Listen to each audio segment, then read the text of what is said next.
Hello my dear future doctors, welcome to MBBS cheat sheet. I hope कि आप सब ठीक होंगे। ये वीडियो मैं नीट एस्पिरेंट्स के लिए बना रही हूँ जिन्होंने इस साल नीट 2025 का एग्ज़ाम दिया था। जैसे कि हमको पता ही है कि वो पिटीशन वाला अभी केस चल रहा है, बट स्टिल हमें रिजल्ट की जो एक्सपेक्टेड डेट थी 14 जून, उसके आसपास ही हमारे पास रिजल्ट आ जाएगा। 2024 में भी हमारे पास रिजल्ट 4 जून को आ गया था, तो इस साल भी हमारे पास जो रिजल्ट है वो आने वाला ही है। तो काउंसलिंग के रिलेटेड इसके बाद आपको काउंसलिंग भरनी पड़ेगी। सबसे पहले तो काउंसलिंग कौन कौन से बच्चे भरें जिनके मार्क्स भी 250 से लेके 400 के बीच आ रहे हैं, 500 तक भी आ रहे हैं, वो लोग काउंसलिंग भर सकते हैं। क्यों? क्योंकि इस साल बच्चों को क्या है कि इस बार कट ऑफ जो होगी वो डिक्रीज़ कर जाएगी, कट ऑफ डिक्रीज़ कर जाएगी। और ऊपर से जो पेपर था वो टफ था। पेपर टफ होने की वजह से हमारे पास मार्क्स बच्चों के डिक्रीज़ कर गए।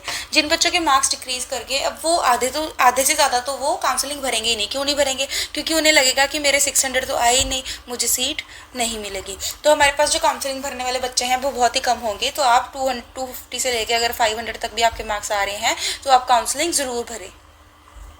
तो ये चांसेस हैं, काउंसलिंग ज़रूर भरें। ये चांसेस हैं कि आपको गवर्नमेंट सीट या प्राइवेट सीट, कोई तो seat government semi government seat आपको अलॉट हो सकती है। ठीक है, तो आज हम क्या डिस्कस करने वाले हैं? आज हम डिस्कस करने वाले हैं एसेंशियल डॉक्यूमेंट्स जो कि आपको ज़रूरी चाहिए होते हैं नीट यूजी की काउंसलिंग के लिए। क्योंकि क्या होता है, कई बच्चों का काउंसलिंग तो भर देते हैं, काउंसलिंग के बाद जो एडमिशन प्रोसेस होता है उसमें डॉक्यूमेंट्स लेके जाते हैं, उसमें डॉक्यूमेंट्स कंप्लीट ही नहीं होते। तो अभी जब आप एडमिशन करवाने जा रहे हो, आपकी सीट अलॉट हुई है, जिसके डॉक्यूमेंट्स पहले चले जाएंगे उसकी जो सीट है वो पक्की हो जाएगी, गवर्नमेंट सीट। मैं अभी 3rd ईयर एमबीबीएस कर रही हूँ, गवर्नमेंट कॉलेज से कर रही हूँ। मेरे साथ भी ऐसा ही हुआ था।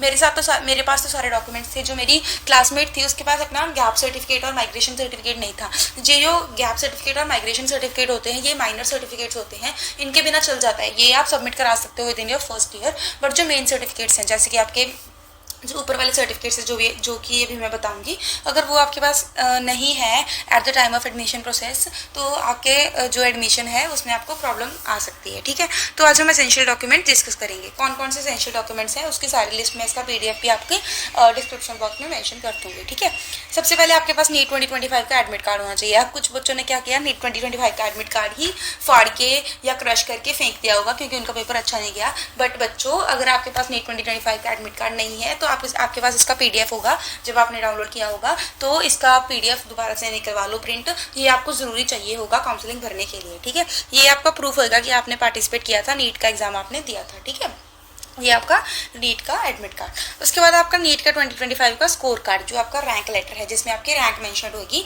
जो आपको 14 जून को मिल जाएगा, मतलब कि जिस दिन आपका रिजल्ट आएगा। इसमें आपकी ऑल इंडिया रैंक भी मेंशन होती है और स्टेट रैंक भी मेंशन होती है। ठीक है, ये आपका नीट का स्कोर कार्ड हो गया जिसमें आपका रैंक मेंशन होएगा, आपकी परसेंटेज स्कोर मेंशन होएगा, आपका सब कुछ आपका मेंशन होएगा आपका, जो कि आपको ज़रूरी चाहिए ड्यूरिंग योर काउंसलिंग प्रोसेस। ठीक है, आपके नंबर मेंशन है और उसका आपका नीट का ऑल इंडिया रैंक भी मेंशन है। ठीक है, उसके बाद आपको आ जाएगा क्लास 10th की मार्कशीट, क्लास 10th की मार्कशीट या फिर पासिंग सर्टिफिकेट। कुछ बच्चों के पास मार्कशीट होती है, कुछ के पास पासिंग सर्टिफिकेट होता है। अब इसमें डिफरेंट स्कूल्स का डिफरेंट होता है। जैसे पंजाब बोर्ड का अलग होएगा, आपके पास पंजाब बोर्ड का अलग होएगा, CBSE अलग होएगा, ICSE अलग होएगा। ICSE में हमारे पास 2 सर्टिफिकेट्स होते हैं। तो आपके पास जो 10th की मार्कशीट या पासिंग सर्टिफिकेट वो होना चाहिए। ये आपका किसके लिए ज़रूरी होता है? एज वेरिफिकेशन के लिए ज़रूरी होता है। इसमें आपकी डेट ऑफ बर्थ जो भी मेंशन होती है वही डेट ऑफ बर्थ आपकी आगे चलेगी। काउंसलिंग में पूरी MBBS में आगे पूरी लाइफ आपकी वही डेट ऑफ बर्थ चलेगी और एकेडमिक क्वालिफिकेशन के लिए भी यही आपका मायने रखता है। ठीक है, ये आपका 10th का सर्टिफिकेट। उसके बाद आपका 12th का मार्क सर्टिफिकेट और पासिंग सर्टिफिकेट। ठीक है, ये भी आपको मार्कशीट आपको 12th की चाहिए। 10th वाली आपकी डेट ऑफ बर्थ के लिए यूज़ होती है, ये आपकी यूज़ होती है फॉर क्वालिफिकेशन, कि आपने क्वालिफाई किया है 10th 12th with PCB stream, आपने मेडिकल लेके किया है या नहीं किया, और आपको उसमें से 55% मिले हैं या नहीं मिले, आपने क्वालिफाई किया है या नहीं किया, उसके लिए ही ज़रूरी होता है। ठीक है, तो आपका 12th का आपके पास होना ही चाहिए। उसके बाद आपके पास आ गया बर्थ सर्टिफिकेट। आपका बर्थ सर्टिफिकेट आपकी डेट ऑफ बर्थ को चेक करने के लिए यूज़ किया जाता है। अगर आपकी डेट ऑफ बर्थ मेंशन नहीं है क्लास 10th के सर्टिफिकेट में तो आपको बर्थ सर्टिफिकेट भी रखना पड़ेगा, क्योंकि कुछ पहले जो सर्टिफिकेट्स बनते थे उसमें डेट ऑफ बर्थ आपकी मेंशन नहीं होती थी। तो आप अपना बर्थ सर्टिफिकेट रख सकते हैं। ये आपको दोनों लैंग्वेज में चाहिए। आप इंग्लिश में भी बनवा के रखें और जिसमें आपका पहले से बना हुआ है नेटिव, जैसे मेरा पंजाबी में बना हुआ था। ठीक ठीक है, दोनों चाहिए। बर्थ सर्टिफिकेट आप बनवा के रखें। उसके बाद valid photo ID proof, valid photo ID proof जो आपने यूज़ किया था ड्यूरिंग योर नीट एग्जाम।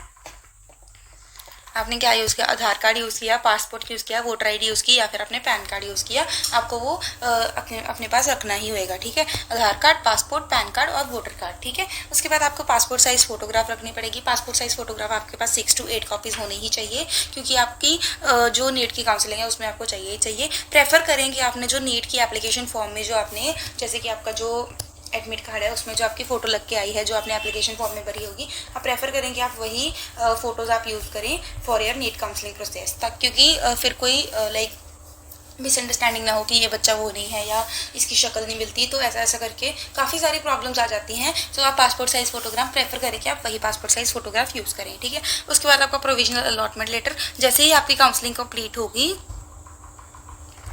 आपको एडमिशन कॉलेज जिसमें आपकी एडमिशन हुई है वो आपको मिल जाएगा, उसका आपको अलॉटमेंट लेटर मिलेगा। इसका पीडीएफ आप डाउनलोड कर सकते हो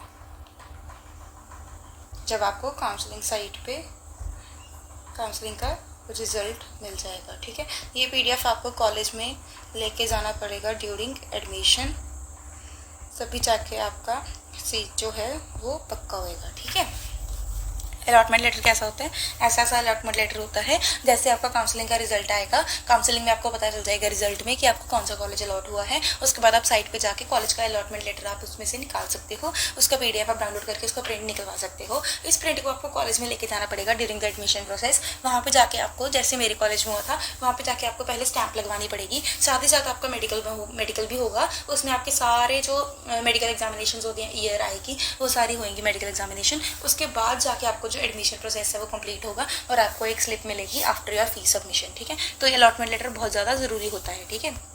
उसके बाद आपका कैटेगरी सर्टिफिकेट, जो भी बच्चे हमारे पास SC ST, हमारे पास OBC या EWS कैटेगरी से बिलोंग करते हैं, रिजर्व कैटेगरी से बिलोंग करते हैं, उनके पास अपना कैटेगरी सर्टिफिकेट होना चाहिए। क्यों होना चाहिए, सबसे पहले तो हमारे पास ये वैलिड सर्टिफिकेट होना चाहिए। हमारे पास कॉम्पिटेंट अथॉरिटी हमारे पास स्टेट गवर्नमेंट से बन के आना चाहिए, या फिर हमारे पास सेंट्रल गवर्नमेंट से बन के आना चाहिए। हमारे पास जो SC और ST वाले होते हैं उनका जो होता है वो सेंट्रल ही बनता है, बट जो हमारे पास OBC कैटेगरी होती है उनका जो स्टेट वाइज बनता है, क्योंकि हर एक स्टेट में हमारे पास डिफरेंट रूल्स होते हैं फॉर OBC कैटेगरीज। तो आप अपना SC ST और OBC कास्ट सर्टिफिकेट या कैटेगरी सर्टिफिकेट बना के रखें अकॉर्डिंग टू योर स्टेट और सेंट्रल। आप देख लेना कि आपको कौन सा चलेगा। और साथ ही साथ अगर आपने ऑल इंडिया कोटा में अप्लाई करना है, ऑल इंडिया कोटा के लिए आपको सेंट्रल वाला चाहिए, और अगर आपने स्टेट वाला अप्लाई करना है तो आप स्टेट वाला कैटेगरी सर्टिफिकेट आपको चाहिए ही चाहिए, ठीक है।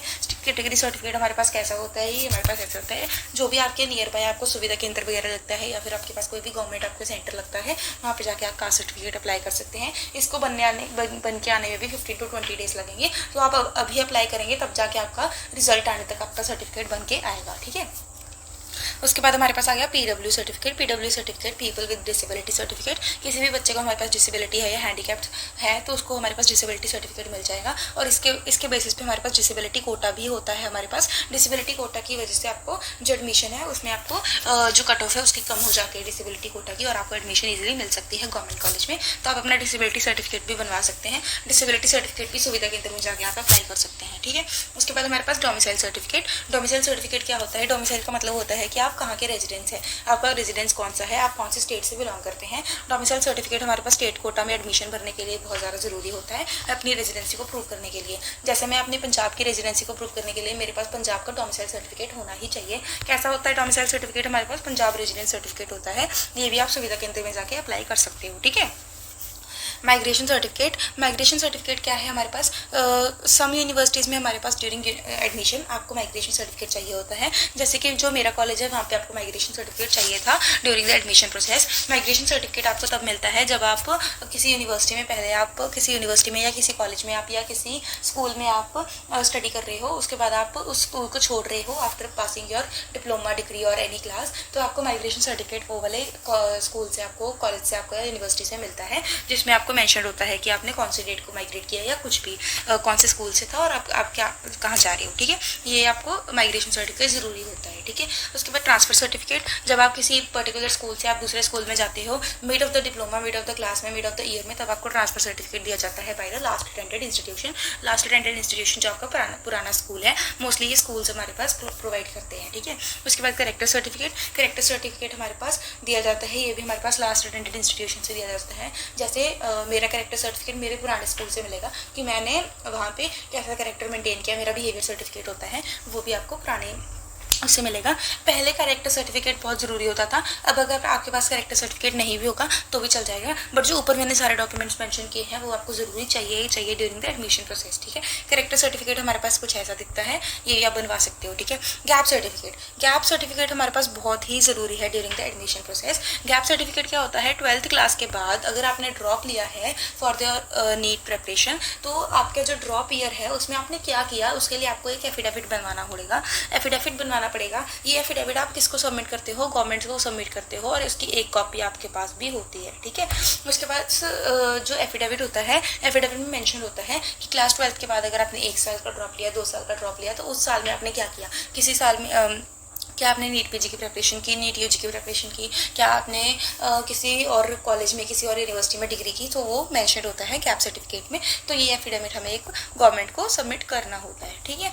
उसके बाद हमारे पास आ गया ये हमारे सारे सर्टिफिकेट्स थे जो हमें चाहिए होता है during the process of NEET counselling और एडमिशन प्रोसेस, ठीक है। एडिशनल इन्फॉर्मेशन मैं आपको देना चाहूँगी। एडिशनल इन्फॉर्मेशन में हम डिस्कस करेंगे कि आपको क्या क्या मेंटेन करके रखना चाहिए during the admission process. Counselling process से पहले आपको क्या क्या तैयारी करनी होगी। सबसे पहले आपके पास ओरिजिनल डॉक्यूमेंट्स होने चाहिए जो भी मैंने ऊपर मेंशन किया, और उनकी 2-2 फोटोकॉपीज़। आप 2-2 फोटोकॉपीज़ तो करा के रखना। मेरे मम्मा ने तो 5-5 फोटोकॉपीज़ कराई थी ताकि मेरी एडमिशन प्रोसेस में कोई भी तकलीफ ना आए, ठीक है। तो आपको ओरिजिनल डॉक्यूमेंट्स और मल्टीपल फोटोकॉपीज़ आपकी लेके ही जानी है for the verification process as well as for submission process.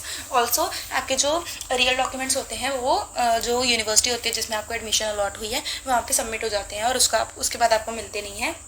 सीधा आपको तब मिलेंगे जब आपको ग्रेजुएशन डिग्री मिलेगी, आपकी एमबीबीएस की डिग्री आपको मिलेगी। मेरे सर्टिफिकेट्स भी अभी तक सबमिटेड हैं। कुछ बच्चे जो होते हैं वो सब अपने डॉक्यूमेंट्स निकलवा लेते हैं, जैसे अगर आपको पासपोर्ट वेरिफिकेशन करानी है दोबारा से तो आप अपने डॉक्यूमेंट्स कॉलेज से ले सकते हो, बट मैंने अभी तक लिए नहीं है। तो आई विल सजेस्ट कि आप अपने डॉक्यूमेंट ज़रूर ले लेना 2nd या 3rd ईयर में, बट आपके क्योंकि मिसप्लेस हो सकते हैं। गवर्नमेंट इंस्टीट्यूशन तो गवर्नमेंट ही होते हैं, मिसप्लेस हो सकते हैं क्योंकि आपके ये रियल सर्टिफिकेट्स होते हैं। जैसे 10th और 12th के सर्टिफिकेट्स तो दोबारा मिलेंगे नहीं, आपको बहुत ज़्यादा ऊपर तक जाना पड़ेगा ये सर्टिफिकेट्स लेने के लिए। तो आप अपने बाद में ले सकते हो क्योंकि यहाँ पे ओरिजिनल सर्टिफिकेट ही हमारे सबमिट होते हैं। फोटोकॉपीज़ भी हमारी चाहिए होती हैं, बट ओरिजिनल डॉक्यूमेंट्स आप जरूर लेके जाना साथ में।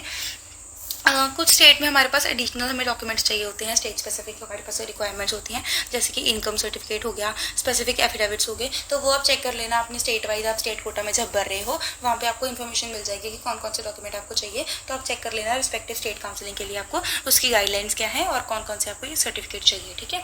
उसके बाद आपको डॉक्यूमेंट का फॉर्मेट क्या है, आपको इंश्योर करना है कि जो स्कैंड कॉपीज़ हैं डॉक्यूमेंट्स की वो स्पेसिफिक साइज़ में हो, स्पेसिफिक फॉर्मेट में हो, और स्पेसिफिक MP की हो। हमारे पास JPG फाइल है या फिर हमारे पास कोई और फाइल फॉर्मेट है, या फिर हमारे पास जो फाइल का स्पेसिफिक हमारे पास साइज़ है कितने MB की चाहिए, बट हमारे पास इतनी MB की है, तो वो आप चेक कर लेना क्योंकि डॉक्यूमेंट फॉर्मेट बहुत मैटर करता है। अगर आपका डॉक्यूमेंट फॉर्मेट सही नहीं होएगा तो आपके पास जो डॉक्यूमेंट है वो आगे अपने पास एप्लीकेबल ही नहीं होएगा, वैलिड ही नहीं होएगा। तो आपको अच्छे से चेक करना है। ऑल्सो मैं आपको एक बताना चाहूँगी कि आपके पास 11th का सर्टिफिकेट भी होना चाहिए।